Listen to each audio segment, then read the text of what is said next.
ਅਗਰ ਉਹ ਡਕੈਤ ਹੁੰਦਾ ਤੇ ਉਹਨੇ ਮੈਡੀਕਲ ਕਰਾਉਣ ਵਾਸਤੇ ਹਸਪਤਾਲ ਨਹੀਂ ਸੀ ਜਾਣਾ, ਕਿ ਜਿਹੜਾ ਸਿਰਫ ਔਰ ਗਰੀਬ ਦੇ ਨੂੰ ਹੀ ਲੁੱਟਿਆ ਜਾ ਰਿਹਾ ਔਰ ਗਰੀਬ ਦੇ ਨਾਲ ਹੀ ਸਮਝ ਲਓ ਕਿ ਜ਼ਿਆਦਤੀਆਂ ਕੀਤੀਆਂ ਜਾ ਰਹੀਆਂ ਨੇ ਕਿਸੇ ਵੀ ਤਰੀਕੇ ਨਾਲ।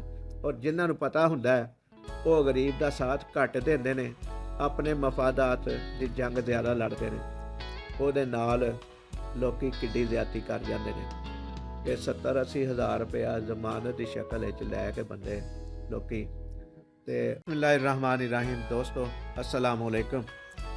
अल्लाह ताला अगे दुआ है इस वीडियो ਨੂੰ ਦੇਖਣ ਵਾਲੇ ਸਾਰੇ ਦੋਸਤ ਭੈਣ ਭਾਈ ਤੇ ਬਜ਼ੁਰਗ, ਅੱਲਾਹ ਤਾਲਾ ਇਹਨਾਂ ਸਭ ਨੂੰ ਸਿਹਤ ਤੇ ਤੰਦਰੁਸਤੀ ਵਾਲੀ ਲੰਬੀ ਜ਼ਿੰਦਗੀ ਦੇ, ਆਮੀਨ ਸੁਮਾ ਆਮੀਨ। ਦੋਸਤੋ ਅੱਜ ਦੀ ਵੀਡੀਓ ਜਿਹੜੀ ਹੈ ਕੁਝ ਤਜਜ਼ੀਆ ਕਰਨਾ ਚਾਹ ਰਹੇ ਹਾਂ ਇਸ ਮੁਆਸ਼ਰੇ ਦੇ ਵਿੱਚ ਜਿਹੜੀਆਂ ਕੋਈ ਨਾ ਇਨਸਾਫੀਆਂ ਜਾਂ ਲੋਕਾਂ ਦੇ ਨਾਲ ਪੰਜਾਬੀ 'ਚ ਕਹਿੰਦੇ ਨੇ ਜਿਵੇਂ ਧਰਾਓ ਕੀਤਾ ਜਾਂਦਾ ਹੈ, ਉਹ ਕਿਸ ਤਰ੍ਹਾਂ ਕੀਤਾ ਜਾਂਦਾ ਹੈ। ਕੁਛ ਅਣਸੁਣੀਆਂ ਕੁਛ ਸੁਣੀਆਂ ਗੱਲਾਂ ਔਰ ਕੁਛ ਆਪ ਬੀਤੀਆਂ ਲੋਕਾਂ ਦੇ ਨਾਲ ਗੱਲਾਂ ਜਿਹੜੀਆਂ ਇੱਕ ਦੋ ਦਿਨਾਂ ਦੇ ਵਿੱਚ ਕੁਛ ਜਗ੍ਹਾ 'ਤੇ ਬੈਠਣ ਦੇ ਨਾਲ ਸਮਝ ਆਈਆਂ ਨੇ, ਮਾਲੂਮਾਤ 'ਚ ਇਜ਼ਾਫਾ ਹੋਇਆ, ਉਹ ਤੁਹਾਡੇ ਨਾਲ ਸ਼ੇਅਰ ਕਰਨੇ ਆ।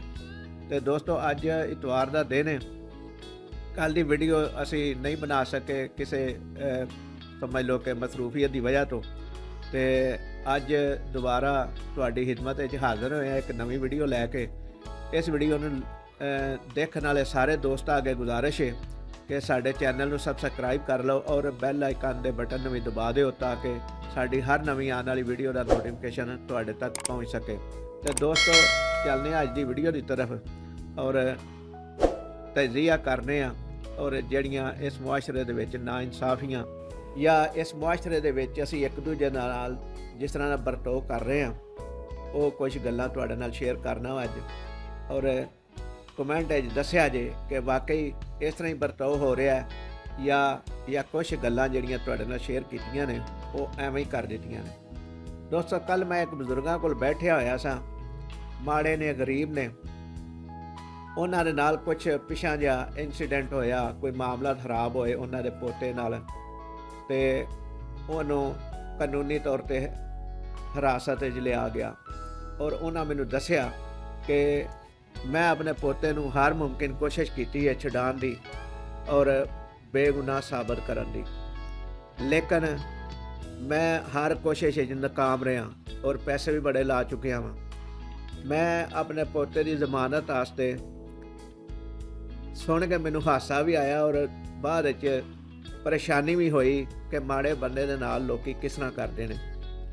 ਉਹਨਾਂ ਕਿਹਾ ਕਿ ਮੈਂ ਆਪਣੇ ਪੋਤੇ ਨੂੰ ਛਡਾਉਣ ਵਾਸਤੇ ਜਾਂ ਉਹਦੀ ਜ਼ਮਾਨਤ ਕਰਾਉਣ ਵਾਸਤੇ ਤਕਰੀਬਨ 70-80 ਹਜ਼ਾਰ ਰੁਪਇਆ ਲਗਾ ਚੁੱਕਿਆ, ਲੇਕਿਨ ਮੇਰਾ ਜਿਹੜਾ ਬੱਚਾ ਹੈ ਉਹ ਅਜੇ ਤੱਕ ਮੈਂ ਛੁਡਾ ਨਹੀਂ ਸਕਿਆ।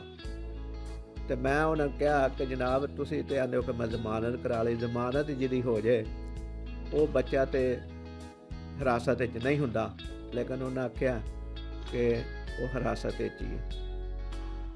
ਦੇਖੋ ਕਿੰਨਾ ਸਿਤਮ ਹੈ ਕਿ ਇੱਕ ਮਾੜਾ ਬੰਦਾ ਚੀਜ਼ਾਂ ਦਾ ਇਲਮ ਨਹੀਂ ਹੈ, ਕਾਨੂੰਨ ਦਾ ਨਹੀਂ ਪਤਾ, ਉਹਦੇ ਨਾਲ ਲੋਕੀ ਕਿੱਡੀ ਜ਼ਿਆਦਤੀ ਕਰ ਜਾਂਦੇ ਨੇ ਕਿ 70-80 ਹਜ਼ਾਰ ਰੁਪਇਆ ਜ਼ਮਾਨਤ ਦੀ ਸ਼ਕਲ ਵਿੱਚ ਲੈ ਕੇ ਬੰਦੇ ਲੋਕੀ, ਤੇ ਉਹਦਾ ਬੱਚਾ ਜਾਂ ਉਹਦਾ ਜਿਹੜਾ ਪੋਤਾ ਹੈ ਉਹ ਅਜੇ ਵੀ ਹਿਰਾਸਤ ਵਿੱਚ ਹੈ। ਉਹਦੀ ਕੀ ਵਜ੍ਹਾ ਹੋ ਸਕਦੀ ਹੈ ਇਹ ਉਹਨਾਂ ਨੂੰ ਹੀ ਸਹੀ ਪਤਾ, ਕਿਉਂਕਿ ਮੈਂ ਤਾਂ ਇਹ ਸੁਣੀ ਗੱਲ ਤੁਹਾਨੂੰ ਸੁਣਾ ਦਿੱਤੀ ਹੈ ਔਰ ਸਾਡੇ ਮੁਆਸ਼ਰੇ 'ਚ ਵਾਕਈ ਇਸ ਤਰ੍ਹਾਂ ਹੋ ਰਿਹਾ ਕਿ ਜਿਹੜਾ ਬੰਦਾ ਮਜਬੂਰ ਹੋ ਜਾਂਦਾ ਹੈ, ਇਸ ਤੋਂ ਇਲਾਵਾ ਵੀ ਉਸ ਬੰਦੇ ਨਾਲ ਲੋਕੀ ਇਸ ਤਰ੍ਹਾਂ ਹੀ ਧਰਾਓ ਕਰਦੇ ਨੇ। ਇਸੇ ਤਰ੍ਹਾਂ ਦਾ ਸਾਨੂੰ ਇੱਕ ਮਾਜ਼ੀ ਵਿੱਚ ਵੀ ਤਜਰਬਾ ਹੋ ਚੁੱਕਿਆ ਕਿ ਦੋ ਮਾੜੇ ਘਰਾਂ ਦੀ ਆਪਸ ਵਿੱਚ ਲੜਾਈ ਹੋਈ। ਲੜਾਈ ਦੇ ਵਿੱਚ ਇਸ ਤਰ੍ਹਾਂ ਦਾ ਮਾਮਲਾ ਹੋਇਆ, ਇੱਕ ਮਾੜੇ ਘਰ ਦੇ ਨਾਲ ਲੋਕਾਂ ਦਾ ਤਾਵਨ ਜ਼ਿਆਦਾ ਹੋ ਗਿਆ ਔਰ ਦੂਸਰੇ ਮਾੜੇ ਘਰ ਦੇ ਨਾਲ ਲੋਕਾਂ ਦਾ ਤਾਵਨ ਜ਼ਰਾ ਘਟ ਗਿਆ। ਉਹ ਮਾਮਲਾ ਕੀ ਹੋਇਆ ਕਿ ਲੜਾਈ ਨੂੰ ਉਹਨਾਂ ਡਕੈਤੀ ਦਾ ਰੰਗ ਦੇ ਦਿੱਤਾ ਔਰ ਜਿਸ ਬੱਚੇ ਦੇ ਉੱਤੇ ਉਹਨਾਂ ਡਕੈਤੀ ਦਾ ਪਰਚਾ ਕਰਾਉਣ ਦੀ ਕੋਸ਼ਿਸ਼ ਕੀਤੀ ਉਹਨੂੰ ਮਾਰਿਆ ਕੁੱਟਿਆ ਵੀ ਬੜਾ, ਲੇਕਿਨ ਉਹ ਬੱਚਾ ਜਦੋਂ ਮਾਰ ਕੁੱਟ ਖਾਣ ਤੋਂ ਬਾਅਦ ਜਦੋਂ ਥੋੜ੍ਹਾ ਜਿਹਾ ਡੈਮੇਜ ਹੋਇਆ, ਜ਼ਖਮੀ ਹੋਇਆ, ਤੇ ਉਹ ਮੈਡੀਕਲ ਕਰਾਉਣ ਵਾਸਤੇ ਹਸਪਤਾਲ ਚਲਾ ਗਿਆ। ਅਗਰ ਉਹ ਡਕੈਤ ਹੁੰਦਾ ਤੇ ਉਹਨੇ ਮੈਡੀਕਲ ਕਰਾਉਣ ਵਾਸਤੇ ਹਸਪਤਾਲ ਨਹੀਂ ਸੀ ਜਾਣਾ, ਲੇਕਿਨ ਉਹ ਚਲਾ ਗਿਆ, ਉਹਦਾ ਮੈਡੀਕਲ ਨਾ ਹੋਇਆ ਉਹਦੀ ਵਜ੍ਹਾ ਕੀ ਬਣੀ ਕਿ ਦੂਸਰੇ ਲੋਕ ਜ਼ਰਾ ਬਾਅਸਰ ਸਮਝ ਲਓ ਜਾਂ ਥੋੜ੍ਹੇ ਪਹੁੰਚ ਵਾਲੇ ਸਮਝ ਲਓ ਜਾਂ ਜਿਹੜੇ ਕੋਈ ਉਹਨਾਂ ਦੇ ਨਾਲ ਲੋਕ ਗਏ ਉਹਨਾਂ ਨੂੰ ਜ਼ਰਾ ਇਹਨਾਂ ਤਰੀਕਿਆਂ ਦਾ ਪਤਾ ਹੋਏਗਾ। ਉਹਨਾਂ ਜਨਾਬ ਮੈਡੀਕਲ ਕਰਾਉਣ ਵਾਲੀ ਜਗ੍ਹਾ ਤੋਂ ਹੀ ਉਹ ਬੰਦਾ ਜਿਹੜਾ ਨਾ ਕਾਨੂੰਨੀ ਤੌਰ 'ਤੇ ਹਿਰਾਸਤ 'ਚ ਕਰਾ ਦਿੱਤਾ। ਔਰ ਜਦੋਂ ਹਿਰਾਸਤ 'ਚ ਹੋ ਗਿਆ ਤੇ ਕਾਨੂੰਨੀ ਤੌਰ 'ਤੇ ਉਹਨਾਂ ਨੇ ਉਹਨੂੰ ਹਿਰਾਸਤ 'ਚ ਲਿਆ ਸੀ ਤੇ ਉਸ ਦੌਰਾਨ ਜਿਨ੍ਹਾਂ ਦਾ ਬੱਚਾ ਗ੍ਰਿਫਤਾਰ ਸੀ ਜਾਂ ਹਿਰਾਸਤ 'ਚ ਸੀ ਉਹਨਾਂ ਦੇ ਨਾਲ ਉਹਨਾਂ ਦੀ ਥੋੜ੍ਹੀ ਡੀਲ ਹੋਣੀ ਸ਼ੁਰੂ ਹੋ ਗਈ। ਡੀਲ ਇਸ ਤਰ੍ਹਾਂ ਦੀ ਹੋਈ ਕਿ ਉਹਨਾਂ ਕੋਲੋਂ ਉਹਨਾਂ ਕਾਫੀ ਜ਼ਿਆਦਾ ਪੈਸੇ ਵੀ ਲੈ ਲਏ ਤੇ ਲੇਕਿਨ ਉਸ ਦੇ ਬਾਵਜੂਦ ਉਹਨਾਂ ਦੇ ਬੱਚੇ ਦੇ ਉੱਤੇ ਉਹਨਾਂ ਕਾਨੂੰਨੀ ਗ੍ਰਿਫਤ ਵੀ ਪੱਕੀ ਕਰ ਲਈ, ਜਿਹਨੂੰ FIR ਅਸੀਂ ਆਉਂਦੇ ਹਾਂ ਉਹ ਦੇ ਕੇ। ਔਰ FIR ਦੇ ਵਿੱਚ ਉਹਨਾਂ ਦੇ ਬੱਚੇ ਨੂੰ ਉਹਨਾਂ ਡਕੈਤ ਬਣਾ ਦਿੱਤਾ। ਹਾਸਾ ਮੈਨੂੰ ਇਸ ਗੱਲ ਦਾ ਆਇਆ ਕਿ ਜਿਨ੍ਹਾਂ ਦੇ ਘਰ ਡਕੈਤੀ ਹੋਈ ਉਹ ਕੋਈ ਐਵੀਡੈਂਸ ਨਹੀਂ ਦੇ ਸਕੇ, ਲੇਕਿਨ ਜਿਨ੍ਹਾਂ ਨੇ ਉਹਦੇ ਉੱਤੇ ਕਾਨੂੰਨੀ ਤੌਰ 'ਤੇ ਚਾਰਜ ਲਾਣੇ ਸੀ ਉਹਨਾਂ ਕੋਲ ਪੈਸੇ ਵੀ ਲੈ ਲਏ, ਲੇਕਿਨ ਉਹਨਾਂ ਦੇ ਬੱਚੇ ਨੂੰ ਡਕੈਤ ਵੀ ਬਣਾ ਦਿੱਤਾ। ਤੇ ਦੋਸਤੋ, ਇਹ ਸਾਡੇ ਮੁਆਸ਼ਰੇ ਦੇ ਵਿੱਚ ਇਹ ਥੋੜ੍ਹੀ ਜਿਹੀ ਗੱਲ ਸੁਣਾਉਣ ਦਾ ਮਕਸਦ ਇਹ ਤਫਸੀਲ ਹੈ ਜਾਵਾਂ ਤੇ ਬੜੀ ਲੰਬੀ ਗੱਲ ਹੈ।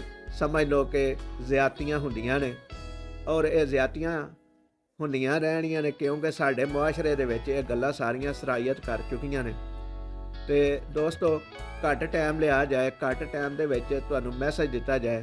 2 ਵਾਕਿਆ ਸੁਣਾਏ ਨੇ ਅੱਜ ਦੀ ਵੀਡੀਓ ਦੇ ਵਿੱਚ ਤੇ 2 ਵਾਕਈ ਐਸੇ ਨੇ ਕਿ ਜਿਹੜਾ ਸਿਰਫ ਔਰ ਗਰੀਬ ਦੇ ਨੂੰ ਹੀ ਲੁੱਟਿਆ ਜਾ ਰਿਹਾ ਔਰ ਗਰੀਬ ਦੇ ਨਾਲ ਹੀ ਸਮਝ ਲਓ ਕਿ ਜ਼ਿਆਦਤੀਆਂ ਕੀਤੀਆਂ ਜਾ ਰਹੀਆਂ ਨੇ ਕਿਸੇ ਵੀ ਤਰੀਕੇ ਨਾਲ, ਕਿਉਂਕਿ ਗਰੀਬ ਬੰਦਾ ਜਿਹੜਾ ਉਹਨੂੰ ਇਹਨਾਂ ਚੀਜ਼ਾਂ ਦਾ ਕਦੋਂ ਪਤਾ ਹੁੰਦਾ ਔਰ ਜਿਨ੍ਹਾਂ ਨੂੰ ਪਤਾ ਹੁੰਦਾ ਉਹ ਗਰੀਬ ਦਾ ਸਾਥ ਘੱਟ ਦਿੰਦੇ ਨੇ, ਆਪਣੇ ਮਫਾਦਾਤ ਦੀ ਜੰਗ ਜ਼ਿਆਦਾ ਲੜਦੇ ਨੇ। ਦੋਸਤੋ, ਅੱਜ ਲਈ ਇੰਨਾ ਹੀ। ਅਗਲੀ ਵੀਡੀਓ ਤੱਕ ਲਈ ਇਜਾਜ਼ਤ ਦਿਓ। ਫਿਰ ਇੱਕ ਨਵੀਂ ਸਟੋਰੀ ਦੇ ਨਾਲ ਦੁਬਾਰਾ ਤੁਹਾਡੀ ਖਿਦਮਤ ਵਿੱਚ ਹਾਜ਼ਰ ਹੋਵਾਂਗੇ। ਇਸ ਵੀਡੀਓ ਨੂੰ ਲਾਈਕ ਕਰਿਆ ਜੇ, ਸ਼ੇਅਰ ਕਰਿਆ ਜੇ ਔਰ ਸਾਡੇ ਚੈਨਲ ਨੂੰ ਸਬਸਕ੍ਰਾਈਬ ਕਰਿਆ ਜੇ ਔਰ ਕਮੈਂਟ ਬਾਕਸ ਵਿੱਚ ਇੱਕ ਕਮੈਂਟ ਲਾਜ਼ਮੀ ਕਰਿਆ ਜੇ ਤਾਂ ਕਿ ਸਾਨੂੰ ਤੁਹਾਡੀ ਸੋਹਣੀ ਜੀ ਰਾਏ ਦੇ ਬਾਰੇ 'ਚ ਇਲਮ ਹੋ ਸਕੇ। ਅੱਲਾਹ ਤਾਲਾ ਸਾਡਾ ਤੇ ਤੁਹਾਡਾ ਹਾਮੀ ਨਾਸਰ ਹੋਵੇ। ਅੱਲਾ ਨਿਗਹਬਾਨ।